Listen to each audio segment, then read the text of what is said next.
نفس کی غلامی میں آ گئے اور نفس کے شکار ہو گئے. اسی لیے قرآن میں اللہ تعالیٰ نے اپنے رسول سے بھی یہ فرمایا اَرَأَيْتَ مَنِ اتَّخَذَ إِلَٰهَهُ هَوَاهُ أَفَأَنْتَ تَكُونُ عَلَيْهِ وَكِيلًا. اے رسول کیا آپ نہیں دیکھتے کچھ لوگ ایسے ہیں جنہوں نے اپنے نفسانی خواہشات کو اپنا خدا بنا لیا ہے, اپنی خواہشات کو اپنا خدا بنا لیا ہے. اے رسول کیا آپ ایسوں کی سفارش کریں گے, ایسے لوگوں کی وکالت کریں گے؟ یعنی رب تبارک و تعالیٰ نے فرمایا کچھ لوگ وہ ہیں جو اپنی خواہشات کی پوجا میں ہیں. کیا مطلب خواہشات کی پوجا؟ کیا مطلب ہے اپنے خواہشات کے پیچھے چلنا؟ مطلب یہی ہے کہ جو دل میں آیا اس بندے نے یہ سوچ لیا اسے کرنا ہی ہے مجھے, یہ خواہشات کے پیچھے چل رہا ہے. ہاں تمہیں آرام کی فکر ہوئی, تم نے خدا کے فرمان کو ٹال دیا لیکن اپنی نفس کی سن لیا.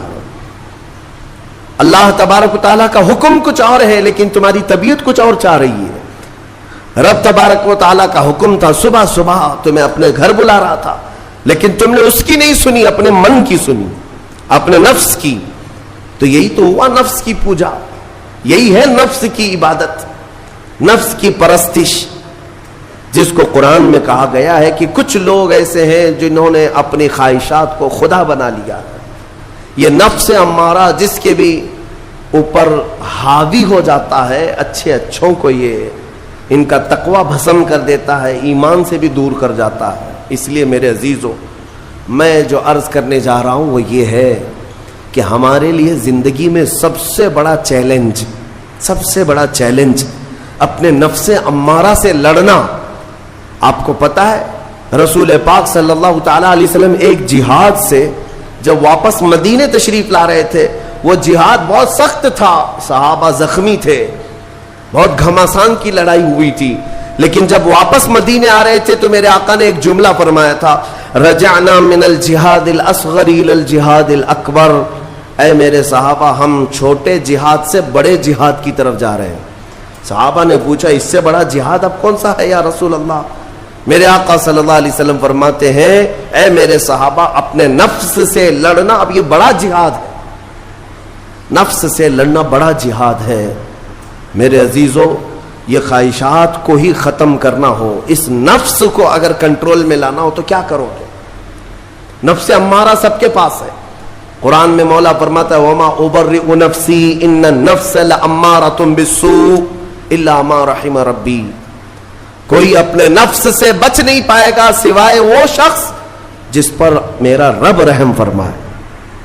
اللہ کا رحم جس پر ہو گیا وہ اپنے نفس سے بچ جائے گا. میں آپ کو ایک دعا بتاتا ہوں, حضور پاک صلی اللہ علیہ وسلم اگر دعا کرتے تھے تو اس سے آپ کو اندازہ ہو جائے گا کہ یہ کتنی امپورٹنٹ چیز میں آپ کے سامنے کہہ جا رہا ہوں. کون سی؟ حضور جب دعا کرتے تھے تو یوں کہتے تھے اللہ کی بارگاہ میں اللہم لا تکلنی الی نفسی طرفۃ عین. اے اللہ تو مجھے میرے نفس کے حوالے ایک منٹ کے لیے بھی مت دینا, تو اپنی حفاظت میں رکھ. حضور جب یہ دعا کرتے تھے کہ مجھے میرے نفس کے حوالے ایک منٹ کے لیے, طرفۃ عین کہتے ہیں پلک جھپکنے کے برابر, اتنے ٹائم کے لیے بھی اے اللہ تو مجھے میرے نفس کے حوالے مت کرنا, تو اپنی حفاظت میں رکھ. سید الانبیاء جب یہ دعا کرتے ہیں تو اندازہ کرو اے مومنو نفس کی تباہ کاریاں کیا کیا ہیں. یہ کتنوں کو ہلاک کر دیتا ہے, کتنوں کا عمل ضائع کرتا ہے, کتنوں کا ایمان ختم کرتا ہے. اب میں جو بات کہہ رہا ہوں وہ یہ توجہ سے سنو, یہ نفس امارہ جس نے شیطان کو بھی گمراہ کیا, شیطان کو بھی بہکا دیا, یہ نفس آدم کو سجدہ نہ کرنے کا جو غرور پیدا کیا یہی نفس امارہ تھا. اس نفس امارہ کو اگر کوئی کنٹرول کرا سکتا ہے تو وہ ماہ رمضان المبارک. بس یہی ہے رمضان کی فضیلت. رمضان المبارک اس لیے تمہیں دیا گیا کہ بڑی بڑی طاقتیں تمہارے نفس کو قابو میں نہیں کر پائیں گی, لیکن رمضان کے روزے تمہیں کنٹرول میں لے آئیں گے, کنٹرول میں لائیں گے. اب سمجھ میں آیا کہ روزے کیوں رکھائے جا رہے ہیں؟ ارے گرمیوں کی شدت ہے, ادھر حلق سوکھا جا رہا ہے, پیٹ پیٹ سے لگ جاتا ہے. ان لوگوں کو پوچھو روزہ کیسا ہوتا ہے جو مزدوری کرتے ہیں, ان لوگوں سے پوچھو جو دن بھر کام کاج کرتے ہیں. میرے عزیزوں, روزے رکھنے کے بعد کیا رب تبارک و تعالی کسی کو اس کی طاقت سے زیادہ تکلیف دینا چاہتا ہے؟ نہیں میرے عزیزوں, وہ رحمان ہے. اس نے جب تمہیں ماں کے پیٹ میں 9 مہینے رزق دیا تو کیا کائنات میں نہیں دے گا؟ تمہیں ماں کے پیٹ میں بھی رزق دیتا رہا. تم جب دنیا میں آئے, تمہارے ماں کے سینے میں خون سے دودھ کس نے بنایا؟ تمہارے رزق کا انتظام کرنے والا وہ خدا. اگر تمہیں حکم دیتا ہے کہ صبح سے لے کر شام تک بھوکے رہو, تو یہ اس کا ظلم نہیں بلکہ یہ عین کرم ہے. اللہ تبارک و تعالیٰ کا رحم ہے تم پر کہ وہ مولا ہماری اصلاح چاہتا ہے کہ ہمارے اندر تقوی آ جائے, جسم میں بھی اور روح میں بھی. اب ایک اور بات میں آپ کو بتا دوں, میں نے ایک بات پڑھی تھی نفس کے متعلق, یہ نفس امارہ. اسی لیے امام غزالی رحمۃ اللہ تعالی علیہ نے فرمایا اللہ کی جو مخلوق ہے وہ 3 طرح کی ہے. ایک فرشتے, دوسرے انسان, تیسرے جانور. یہ 3 الگ الگ قسم کی مخلوق ہیں, کیونکہ اللہ تعالیٰ نے تینوں کو جو چیزیں دی ہیں ان میں فرق ہے. فرشتوں کو اللہ نے عقل دیا ہے, نفس نہیں ہے.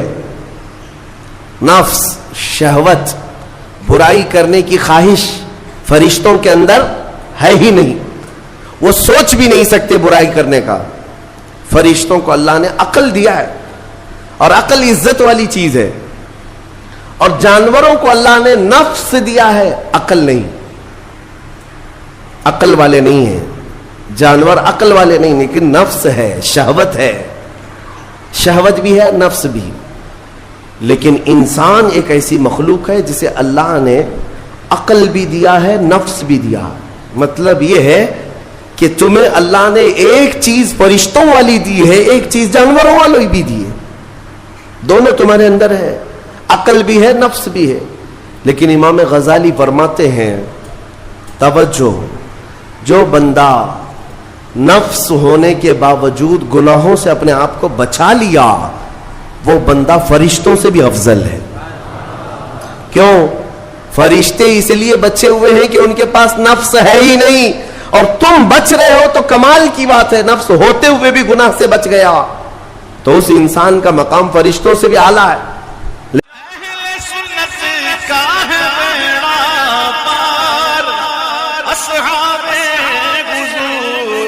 نجم ہے اور نہ ہے عطرت رسول